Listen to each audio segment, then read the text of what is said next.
Good evening. I am Saad Al-Aziz, the owner and head instructor of Semper Fortis Jiu-Jitsu here in San Antonio, Texas, and here to tackle this week's question of the week. One of the questions that came up this week was we had talked about going to a Chris Howder seminar, which is actually tomorrow, Sunday, in Boerne, Texas. And Chris Howder is a well-known black belt, and he's visiting from California, and he's teaching a seminar in a school up in Boerne, Texas. And I'm drawing a blank on the name of the school he's teaching at, but he'll be there tomorrow. So me and maybe 3 or 4 other black belts here at Semper Fortis have already bought tickets, and we're going to go train with Chris Howder tomorrow at his seminar. And I think it's going to be a 2-hour seminar. And one of my students was like, you guys are all black belts. Why are black belts going to go train with another black belt? And, what do you hope to gain from that training session? And that's a really good point. And I'm really glad the question was asked, because I want to dispel some of the myths of martial arts. And for Brazilian Jiu-Jitsu, I can't speak for other martial arts, but I can speak for Brazilian Jiu-Jitsu. Being a black belt, to me, is not being an expert. It's being, when a person gets their black belt, it sort of says to me, this person's a serious student. And that's how I look at being a black belt in Brazilian Jiu-Jitsu. I'm not a master, I'm not an expert, I'm just a serious student. And so I'm constantly trying to learn and constantly try to get better. So as I constantly try to improve myself, the benefit is my students get better instruction, better techniques, and so I'm giving a better product to my students. So it's not only helping me, but it's also helping my students. And if you're serious about martial arts, in particular Brazilian Jiu-Jitsu, you should constantly be trying to find ways to get better. And like Chris Howder, for example, it's a very unique opportunity. He's coming in from California. But some of the unique things about Chris Howder is, one, he was a former United States Marine. And as a 33-year retired Navy sailor, Marines are near and dear to my heart. We joke on them a lot of times, and we have a lot of brotherly love. But I think the world of the United States Marine Corps. And so anytime a veteran is doing something, I'm always looking to support that effort. But some of the unique things about Chris is, one, he's in this group that's titled the Dirty Dozen. And the Dirty Dozen got their name because they were the first 12 black belts who were promoted that were not Brazilian in Brazilian Jiu-Jitsu. So he received his black belt in Brazilian Jiu-Jitsu, but he's not Brazilian. Because up until these 12 came along, everybody that got their black belt in Brazilian Jiu-Jitsu was from Brazil.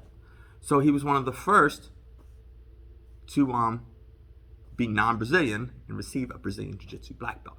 So that was really groundbreaking. And he received it from Higan Machado, who is an amazing teacher and one of the best Jiu-Jitsu competitors ever.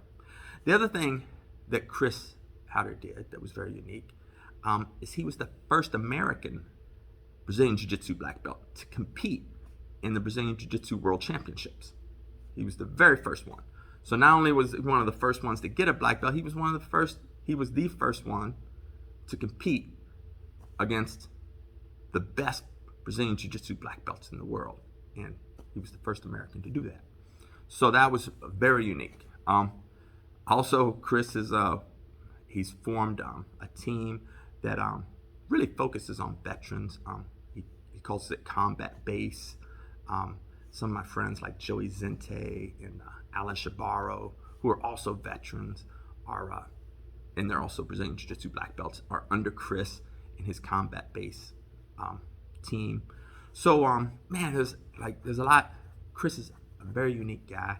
He's also the person that initially created the Gauntlet, which was sort of a hazing system or hazing ritual that was brought into Brazilian Jiu-Jitsu. And not only did it spread from a lot of schools here in the United States, but it actually spread to Brazil.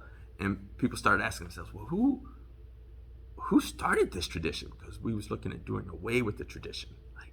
And, you know, you talk to LEO students and they're like, LEO never did any Gauntlet. And then as we started to track this down, we realized Chris Howder is the one that first did it, and he thought it was a good idea, and it just spread. So that's some unique things about Chris, and one of the reasons I want to train with him.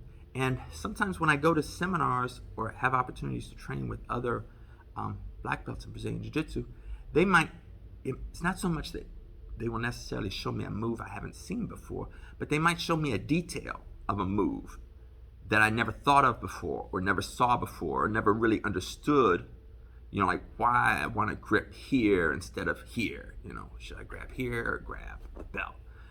And sometimes I can get a new insight on why a particular grip is better than maybe what I'd currently been doing, or where I should put my foot. You know, maybe I've been putting it on the knee, and maybe on a particular technique, this black belt will be able to show me and convince me that instead of putting your foot on the knee, maybe you're better off putting it on the hip. You know, just as an example. So sometimes just one detail is worth the whole trip. And then there's a lot of great camaraderie. And I said, you're going to be training with other black belts. And so this isn't like the only opportunity. And there'll be white belts, blue belts, purple belts, brown belts, all the way up to black belts at the seminar tomorrow. But anytime you have an opportunity to train with somebody that you know is good, and you know, it's money well spent. It's time well spent, because you might be able to pick up a little extra detail that will improve your jiu-jitsu.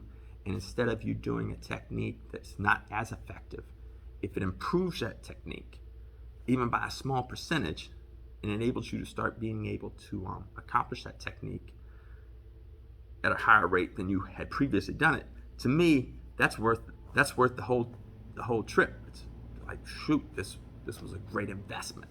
So that's why the 4 black belts here from Semper Fortis Jiu-Jitsu are traveling to Bernie to train with Chris Howder.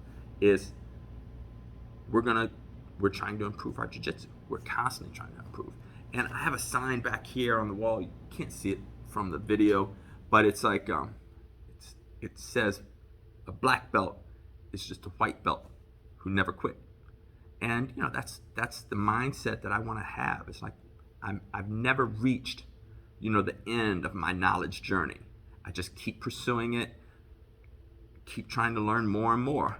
And really, that's an approach that you should take with any subject that you have a passion for. You know, there's more to learn. You know, no one has ever hit the end of the road and be like, hey, I know it all. There's no more for me to learn. There's always more, and there's always different perspectives. So that's the answer to this week's question. As always, if you got a question for next week, you can either post it below, or as most of you do, you either shoot it to me in a message on Facebook or on Messenger, or you see me in class and you're like, hey Saad, what about this? And I'll do my best to give you an answer for whatever your questions are. All right, thank you so much. Have a great weekend, and I will talk to you soon. And of course, whatever I learn from Chris tomorrow, I'll be bringing to class next week. All right, ciao.